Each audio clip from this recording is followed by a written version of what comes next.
હરિઓમ શ્રીરામ અંબરના.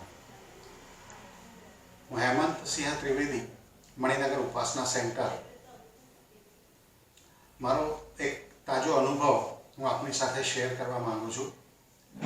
હમણાં લગભગ 6ઠા મહિનામાં 2જી તારીખે હું મારા બેબીના બાબાને લઈ અને લગભગ ખેતરે હું રહું છું તો ખેતરમાં ગયો અને ગાડી લઈ જતો હતો. એટલે બેબીના દીકરાને પણ કહ્યું, 3 વર્ષનો છે, હું ચાલ બેટા તારે આવું હોય તો તું મારી સાથે ચાલ. એટલે હું એને લઈ અને ખેતરમાં ગયો.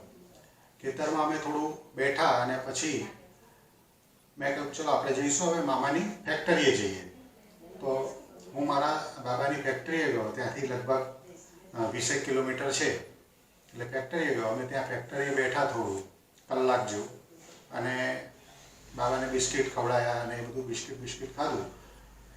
એક બિસ્કિટનું પેકેટ ત્યાં રહી ગયું અને અમે લોકો નીકળ્યા. એટલે એસ્ટેટની બહાર નીકળ્યા, ઇન્ડસ્ટ્રીયલ એસ્ટેટની. અને મેં બાબા સાથે ફોન પર વાત કરતો હતો કે તારા મામાને કહે કે બિસ્કિટનું પેકેટ રહી ગયું છે તો લઈને આવે. એટલે મેં એને ફોન જોઈન્ટ કરીને આપતો હતો અને ફોન આમ આપવા ગયો, મારું બેધ્યાન થયું અને મારી જે ગાડી છે આખી લગભગ 2 ફૂટ ઊંડા ખાડામાં ઉતરી ગઈ. એકદમ પહેલું વ્હીલ ઉતર્યું, મને ખબર ના પડી, ગાડી તો ચાલુ જ હતી.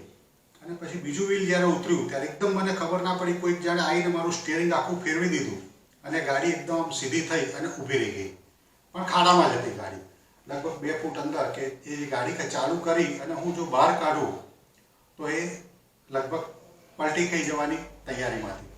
પણ નથી ગાડીને કોઈ પણ ખરોચાઈ કે નથી મારા બેબીના બાબાને કે મને પણ.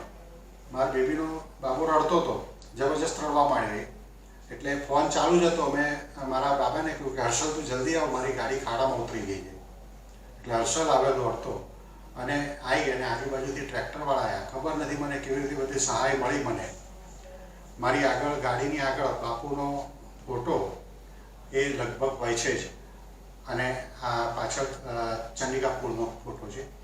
તો આ મારી ગાડીમાં હોય છે. મને ખબર નથી કેવી રીતે હું બચી ગયો, મારી ગાડી કેવી રીતે બચી અને કેવી રીતે અમે લોકો બહાર નીકળ્યા. આ સદગુરુ બાપુની ખરેખર મહેરબાની કહેવાય. અને બાપુનો હાથ એ અમારી ઉપર ચોક્કસ છે અને રહે એવી બાપુને સદગુરુની પ્રાર્થના. હરિઓમ.